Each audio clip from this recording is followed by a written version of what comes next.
Hi friends, നമ്മൾ നോക്കുന്നത് SCERT chapter wise ക്ലാസ്സിൽ 5ാം ക്ലാസ്സിലെ പഴയ ടെക്സ്റ്റിലെ 2ാമത്തെ ചാപ്റ്ററാണ് ജീവജലം. നമ്മൾ ഓൾറെഡി 1ാമത്തെ ചാപ്റ്റർ ചെയ്തിട്ടുണ്ട്. ഓക്കെ, നമുക്ക് ക്ലാസ്സിലേക്ക് പോകാം.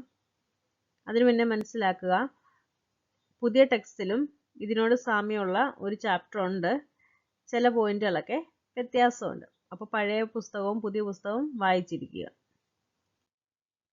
നോക്കിക്കേ, ഇവിടെ കുറച്ച് പേപ്പർ കട്ടിങ്സ് കാണിച്ചിട്ടുണ്ട്. പേപ്പർ കട്ടിങ്സിലെല്ലാം പറയുന്നത് എന്തിനെക്കുറിച്ചാണ്? ജലത്തെക്കുറിച്ചാണ്. ജലത്തിൻ്റെ പ്രാധാന്യത്തെക്കുറിച്ചാണ് പറയുന്നത്. അപ്പോൾ നമ്മുടെ നിത്യജീവിതത്തിൽ വളരെയധികം പ്രാധാന്യമുണ്ട് ജലത്തിന്. നമ്മൾ എന്തൊക്കെ ആവശ്യങ്ങൾക്കാണ് ജലം ഉപയോഗിക്കുന്നത്? കുടിക്കാൻ ഉപയോഗിക്കുന്നുണ്ട്, കുളിക്കാൻ ഉപയോഗിക്കുന്നുണ്ട്, ആഹാരം പാകം ചെയ്യാൻ ഉപയോഗിക്കുന്നുണ്ട്, കൃഷി ചെയ്യാൻ ഉപയോഗിക്കുന്നുണ്ട്, പാത്രങ്ങൾ കഴുകാൻ ഉപയോഗിക്കുന്നുണ്ട്. അങ്ങനെ വിവിധ ആവശ്യങ്ങൾക്ക് നമ്മൾ ജലം ഉപയോഗിക്കുന്നുണ്ട്. നമ്മുടെ ജീവിതത്തിൽ ഒരിക്കലും നമുക്ക് ജലം മാറ്റി വയ്ക്കാനായിട്ട് സാധിക്കത്തില്ല, അല്ലേ? ഓക്കെ, അപ്പോൾ നമുക്ക് ജലത്തിന് പകരം മറ്റെന്തെങ്കിലും വസ്തു ഉപയോഗിക്കാൻ കഴിയുമോ? ഇല്ല. നമ്മുടെ ആവശ്യങ്ങൾക്ക് ജലത്തിന് പകരം വേറൊരു വസ്തു നമുക്ക് ഉപയോഗിക്കാനായിട്ട് കഴിയത്തില്ല. അത്രത്തോളം പ്രാധാന്യമുണ്ട് ജലത്തിന്. ശുദ്ധജലത്തിന് നിറമോ മണമോ രുചിയോ ഇല്ല, ശരിയല്ലേ?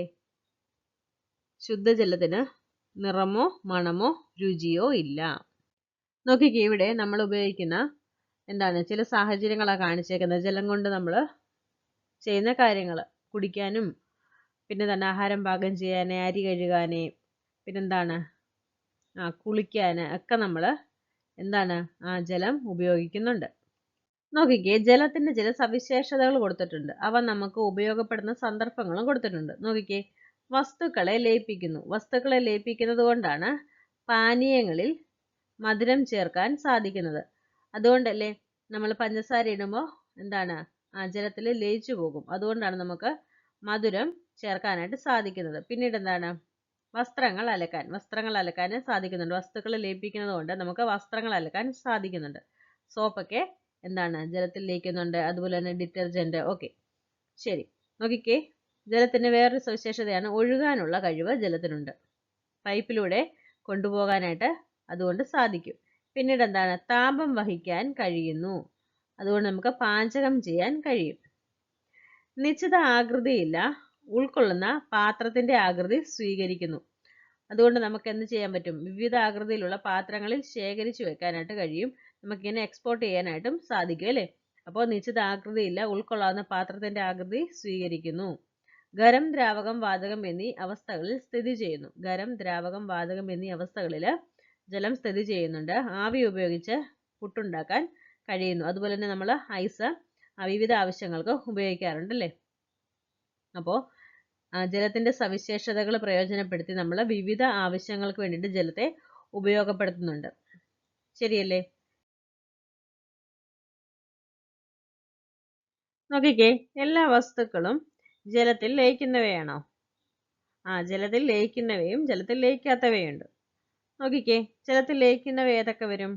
പഞ്ചസാര ലയിക്കും, ഉപ്പ് ലയിക്കും, അതുപോലെ തന്നെ വിനാഗിരി ലയിക്കും, അപ്പക്കാരം ലയിക്കും, സോപ്പ് പൊടി, തുരിശ്, പൊട്ടാസ്യം പെർമാംഗനേറ്റ് ഇവയൊക്കെ ജലത്തിൽ ലയിക്കുന്നവയാണ്. ജലത്തിൽ ലയിക്കാത്തവ ഏതൊക്കെയാണ്? മണ്ണെണ്ണ ലയിക്കുമോ? വെളിച്ചെണ്ണ ലയിക്കുമോ? മെഴുക് ലയിക്കുമോ?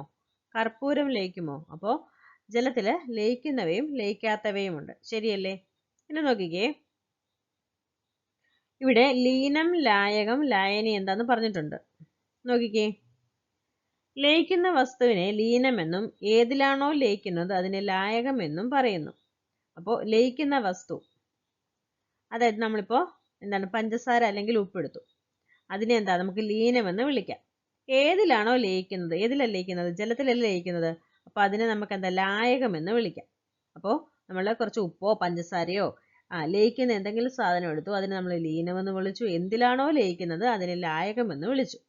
ശരി, ലീനം ലായകത്തിൽ ലയിച്ചുണ്ടാകുന്നതാണ് ലായനി. അപ്പോൾ പഞ്ചസാര നമ്മൾ വെള്ളത്തിലിട്ടു, കലക്കി, നമുക്ക് എന്ത് കിട്ടി? പഞ്ചസാര ലായനി കിട്ടി. അപ്പോൾ എന്താ പറയുന്നത്? ലീനം ലായകത്തിൽ ലയിച്ചുണ്ടാകുന്നതാണ് ലായനി. അപ്പോൾ പഞ്ചസാര ലായനി എന്ന് പറയുന്നത് ഒരു ലായനിയാണ്. പഞ്ചസാര വെള്ളം ലായനിയാണ്. പഞ്ചസാര ലായനിയിൽ പഞ്ചസാര ലീനവും വെള്ളം ലായകവുമാണ്. പഞ്ചസാര ലീനവും വെള്ളം ലായകവുമാണ്. ചേർന്നത് എന്താണ്? ചേർന്ന് വരുന്നത് പഞ്ചസാര ലായനിയാണ്. നോക്കിക്കേ, ചില ഖരവസ്തുക്കളും ദ്രാവക വസ്തുക്കളും ജലത്തിൽ ലയിക്കുന്നു. ശരിയല്ലേ? ചില ഖരവസ്തുക്കളും ദ്രാവക വസ്തുക്കളും ജലത്തിൽ ലയിക്കുന്നുണ്ട്. ഇനി നോക്കിക്കേ, വാതകങ്ങളും ജലത്തിൽ ലയിച്ചു ചേർന്ന് ലായനികൾ ഉണ്ടാകാറുണ്ട്. എന്താ പറയുന്നേ? വാതകങ്ങളും ജലത്തിൽ ലയിച്ചു ചേർന്ന് ലായനികൾ ഉണ്ടാകാറുണ്ട്. അതിന് ഉദാഹരണം ഏതാ നോക്കിക്കേ. നമ്മളിവിടെ പറയുന്നുണ്ട്. നമുക്ക് ഒരു സോഡ കുപ്പി തുറന്നു നോക്കാം. സോഡ കുപ്പി തുറക്കുമ്പോൾ വാതക കുമിളകൾ ഉയർന്നു വരുന്നത് കാണുന്നില്ലേ? ജലത്തിൽ ലയിച്ചു ചേർന്ന കാർബൺ ഡൈ ഓക്സൈഡ് ആണ് കുമിളകളായി പുറത്തു വരുന്നത്. എന്താണ്? ജലത്തിൽ ലയിച്ചു ചേർന്ന കാർബൺ ഡൈ ഓക്സൈഡ് ആണ് കുമിളകളായി പുറത്തു വരുന്നത്. എങ്കിൽ സോഡ വെള്ളത്തിലെ ലീനം ഏതാണ്? കാർബൺ ഡൈ ഓക്സൈഡ് ആണ് ലീനം, അല്ലേ? നോക്കിക്കേ, മത്സ്യങ്ങളും മറ്റു പല ജലജീവികളും വെള്ളത്തിൽ ലയിച്ചു ചേർന്ന ഓക്സിജൻ ആണ് ശ്വസിക്കുന്നത്. മത്സ്യങ്ങളും മറ്റു പല ജീവികളും വെള്ളത്തിൽ ലയിച്ചു ചേർന്ന ഓക്സിജൻ ആണ് ശ്വസിക്കുന്നത്. ഇവിടെ എന്താ പറയുന്നത്?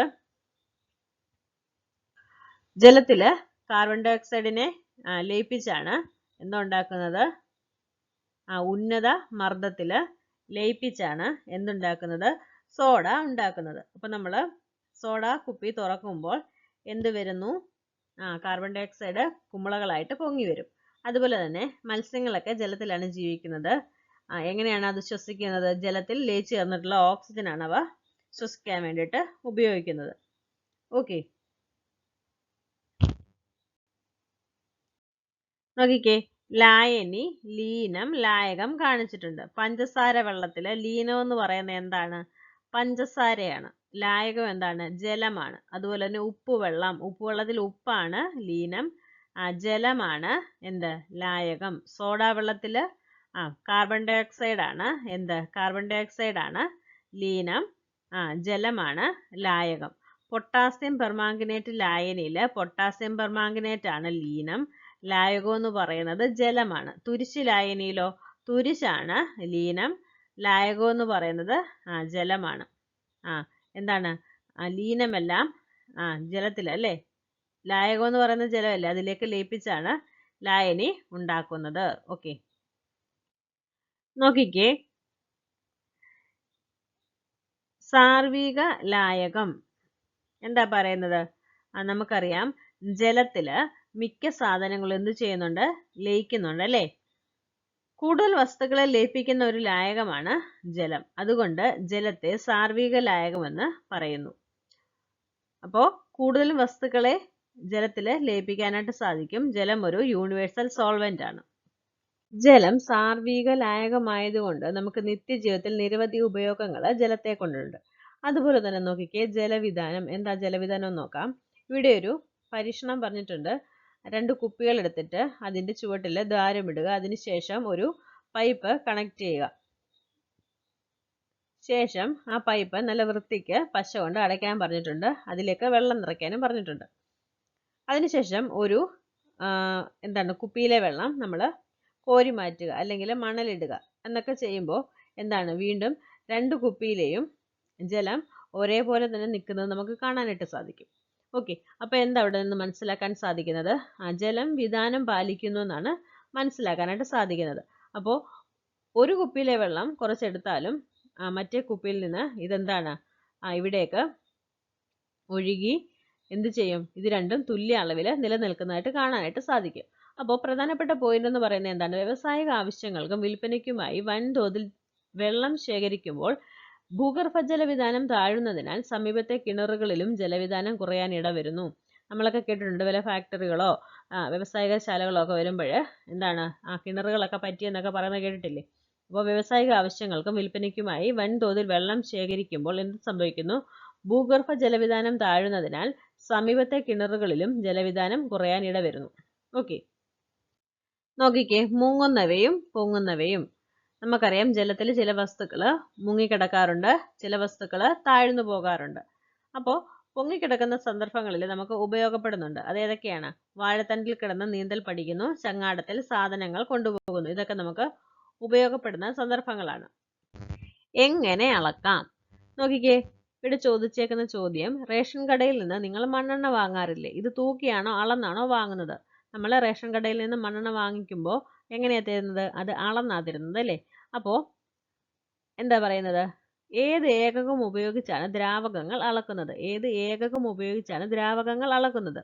ദ്രാവകങ്ങൾ അളക്കുന്നതിന് ഉപയോഗിക്കുന്ന ഏകകം ഏതാണ്? ലിറ്റർ ആണ്. ദ്രാവകങ്ങൾ അളക്കുന്നതിനുള്ള ഏകകമാണ് ലിറ്റർ. കുറഞ്ഞ അളവിൽ ദ്രാവകങ്ങൾ അളക്കേണ്ടി വരുമ്പോൾ മില്ലി ലിറ്റർ എന്ന ഏകകം ഉപയോഗിക്കുന്നു. ശ്രദ്ധിച്ചു കേൾക്കുക. ദ്രാവകങ്ങൾ അളക്കുന്നതിനുള്ള ഏകകമാണ് ലിറ്റർ. കുറഞ്ഞ അളവിൽ ദ്രാവകങ്ങൾ അളക്കേണ്ടി വരുമ്പോൾ എന്താ ഉപയോഗിക്കുന്നത്? മില്ലി ലിറ്റർ എന്ന ഏകകമാണ് ഉപയോഗിക്കുന്നത്. ഓക്കെ, ഇനി മനസ്സിലാക്കി വെക്കുക, 1000 ഘന സെന്റിമീറ്റർ എന്ന് പറയുന്നത് 1 ലിറ്റർ ആണ്. എന്താണ്? 1000 ഘന സെന്റിമീറ്റർ എന്ന് പറയുന്നത് 1 ലിറ്റർ ആണ്. ഓക്കെ, 1 ഘന സെന്റിമീറ്റർ എന്ന് പറയുന്നത് എങ്ങനെയാണ്? 1 ഘന സെന്റിമീറ്റർ അളവിനെ 1 മില്ലി ലിറ്റർ എന്ന് പറയാം. 1 ഘന സെന്റിമീറ്റർ അളവിനെ 1 മില്ലി ലിറ്റർ എന്ന് പറയാം. ഓക്കെ, അതിനാൽ 1 ലിറ്റർ എന്ന് പറയുന്നത് 1000 മില്ലി ലിറ്റർ ആണ്. മനസ്സിലായല്ലോ? 1000 ഘന സെന്റിമീറ്റർ എന്ന് പറയുന്നത് 1 ലിറ്റർ ആണ്.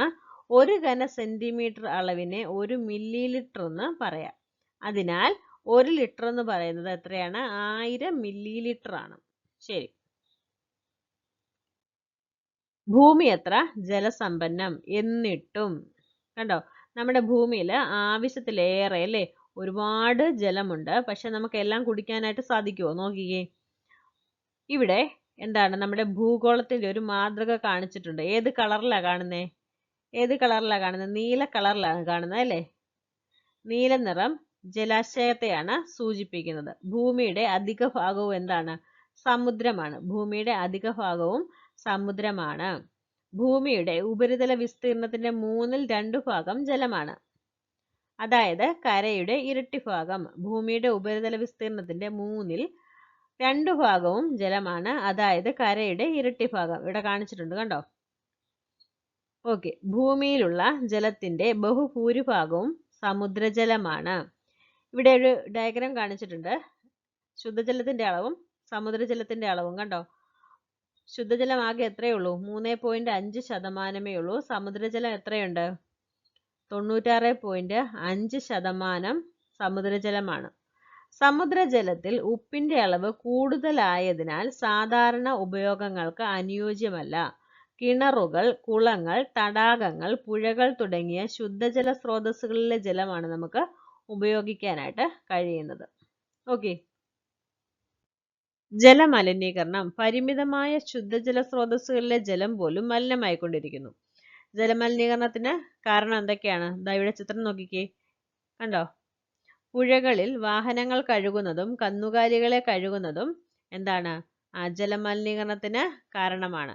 പ്ലാസ്റ്റിക് മാലിന്യങ്ങൾ ജലസ്രോതസ്സുകളിലേക്ക് വലിച്ചെറിയുന്നത്, മത്സ്യ മാംസ മാർക്കറ്റുകളിൽ നിന്നുള്ള മാലിന്യങ്ങൾ കലരുന്നത്. ഇപ്പൊ എല്ലാവരും എന്താണ്? അതെല്ലാം കൊണ്ട് പുഴകളിലേക്ക് അങ്ങ് തട്ടുമല്ലേ? അത് ചെയ്യാൻ പാടില്ല. വ്യവസായശാലകളിൽ നിന്നുള്ള മാലിന്യങ്ങൾ കലരുന്നത്, കൃഷിയിടങ്ങളിൽ കീടനാശിനികൾ തളിക്കുന്നത്. കണ്ടോ? കീടനാശിനികൾ തളിക്കുന്നത്, ഫാക്ടറികളിൽ നിന്നുള്ള മാലിന്യങ്ങൾ പുഴയിലേക്ക് തള്ളുന്നത്, പ്ലാസ്റ്റിക്കുകൾ വലിച്ചെറിയുന്നത്, ഇവയൊക്കെ എന്താണ്? നമ്മുടെ പുഴ മാലിന്യീകരണത്തിന്റെ കാരണങ്ങളാണ്.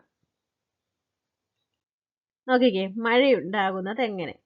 സൂര്യന്റെ ചൂടേൽക്കുമ്പോൾ ജലാശയത്തിലെ വെള്ളത്തിന് എന്ത് സംഭവിക്കുന്നു? ഇവിടെ ഒരു പരീക്ഷണം പറഞ്ഞിട്ടുണ്ട്.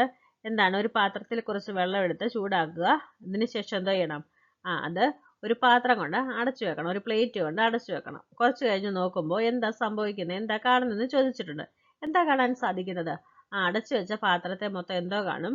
നീരാവി കാണാനായിട്ട് നമുക്ക് സാധിക്കും. ഇവിടെ നോക്കിക്കേ, എന്താ പറയുന്നതെന്ന്. ജലാശയങ്ങളിലെയും സസ്യങ്ങളിലെയും ജലം സൂര്യന്റെ ചൂടേറ്റ് നീരാവിയായി അന്തരീക്ഷത്തിലെത്തുന്നു. നോക്ക, ജലാശയത്തിലെ മാത്രമാണോ? ജലാശയങ്ങളിലെയും സസ്യങ്ങളിലെയും ജലം സൂര്യന്റെ ചൂടേറ്റ് നീരാവിയായി എവിടെ എത്തുന്നു? അന്തരീക്ഷത്തിലെത്തുന്നു. അതിനെന്താ പറയുന്നേ? അത് ബാഷ്പീകരണം എന്നാ പറയുന്നത് കേട്ടോ. പിന്നെന്താ സംഭവിക്കുന്നത്? നീരാവി തണുത്ത് മേഘം തണുത്ത് മഴയായും മാറുന്നു. അപ്പോൾ നീരാവി തണുത്ത് എന്തായി മാറും? മേഘമായിട്ട് മാറും. മേഘം പിന്നീട് എന്തായി മാറും? മേഘം തണുത്ത് മഴയായിട്ട് മാറും. കണ്ടോ, ഇവിടെ അതിനെ സാന്ദ്രീകരണം എന്ന് കാണിച്ചിട്ടുണ്ട്. കണ്ടോ, അപ്പോൾ ബാഷ്പമായിട്ട് മുകളിലേക്ക് പോകും, അത് പിന്നീട് എന്താണ് മഴയായിട്ട് താഴേക്ക് വരും അല്ലേ, ദ്രാവക രൂപത്തിൽ താഴേക്ക് വരും. ശരി, നോക്കിക്കേ, ഇവിടെ പറയുന്ന എന്താ, മുമ്പെന്നോ നീ കുളിച്ച വെള്ളമാണ് നീ ഇന്ന് കുടിക്കുന്നതെന്നാ പറയുന്നത്. നോക്കിയേ, എന്താ പറയുന്നതിന്റെ അർത്ഥം ഒന്ന്, ബാഷ്പീകരണവും സാന്ദ്രീകരണവും. ദ്രാവകങ്ങൾ ചൂടേറ്റ് ബാഷ്പമായി മാറുന്ന പ്രക്രിയയാണ് ബാഷ്പീകരണം. എന്താണ്, ദ്രാവകങ്ങൾ ചൂടേറ്റ് ബാഷ്പമായി മാറുന്ന പ്രക്രിയയാണ് ബാഷ്പീകരണം. നമ്മളിപ്പോ കണ്ടായിരുന്നു, എന്താണ്, സമുദ്രത്തിലെയൊക്കെ വെള്ളം എന്താണ് സൂര്യന്റെ ചൂടേറ്റ് എന്താകും, ബാഷ്പമായി മാറി അന്തരീക്ഷത്തിലേക്ക് പോകുന്നില്ലേ നമ്മൾ പഠിച്ചത്. അതിനുശേഷം അത് തണുത്ത് മഴയായിട്ട് പെയ്യുന്നു എന്നാണ് നമ്മൾ കണ്ടത്. ഇവിടെ പറയുന്നത് എന്താ, ദ്രാവകങ്ങൾ ചൂടേറ്റ് ബാഷ്പമായി മാറുന്ന പ്രക്രിയയാണ് ബാഷ്പീകരണം.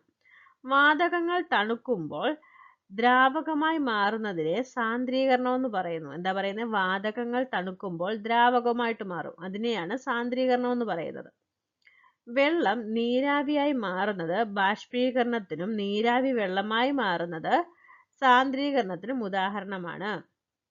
എന്താ പറയുന്നത്, വെള്ളം നീരാവിയായിട്ട്, അതായത് മുകളിലോട്ട് പോകുന്നത് നീരാവിയായിട്ടല്ലേ, അത് ബാഷ്പീകരണത്തിന് ഉദാഹരണമാണ്. നീരാവി പിന്നീട് എന്തായി മാറുന്നു, വെള്ളമായിട്ട് മാറുന്നത് സാന്ദ്രീകരണത്തിന് ഉദാഹരണമാണ്. ഓക്കെ, നോക്കിക്കേ, ജലസംരക്ഷണ മാർഗങ്ങൾ. മഴയായിട്ട് മണ്ണിലെത്തുന്ന വെള്ളം നാളേക്ക് കൂടി നമുക്ക് ഉപയോഗപ്പെടുത്തേണ്ടതാണ് അല്ലേ. മഴവെള്ളം മണ്ണിലേക്ക് ഇറങ്ങാനുള്ള മാർഗങ്ങൾ ഏതൊക്കെയാണ്, മഴക്കുഴി നിർമ്മിക്കണം, കയ്യാല, തട്ടുകളാക്കിയ ചരിഞ്ഞ ഭൂമി, തടമെടുക്കൽ, ഇവയൊക്കെ എന്താണ് മഴവെള്ളം മണ്ണിലേക്ക് ഇറങ്ങാനുള്ള വഴികളാണ്. ഓക്കെ, നോക്കിക്കേ, മഴവെള്ള സംഭരണവുമായി ബന്ധപ്പെട്ട മറ്റു ചില രീതികളാണ് കാണിച്ചേക്കുന്നത്. മഴവെള്ള സംഭരണി, മഴവെള്ളം കിണറിലേക്ക്, സിൽപോളിൻ ജലസംഭരണി. ഓക്കെ, നോക്കിക്കേ, മഴക്കാല കെടുതികള്, വെള്ളപ്പൊക്കം, ഉരുൾപൊട്ടൽ, മരങ്ങൾ കടപുഴകി വീഴൽ, കടൽക്ഷോഭം, കൃഷിനാശം, മണ്ണൊലിപ്പ്, മണ്ണിടിച്ചിൽ, വീടുകൾ കെട്ടിടങ്ങൾ തകരൽ, മഴക്കാല രോഗങ്ങൾ, ഇവയൊക്കെ എന്താണ് മഴക്കാല കെടുതികളാണ്.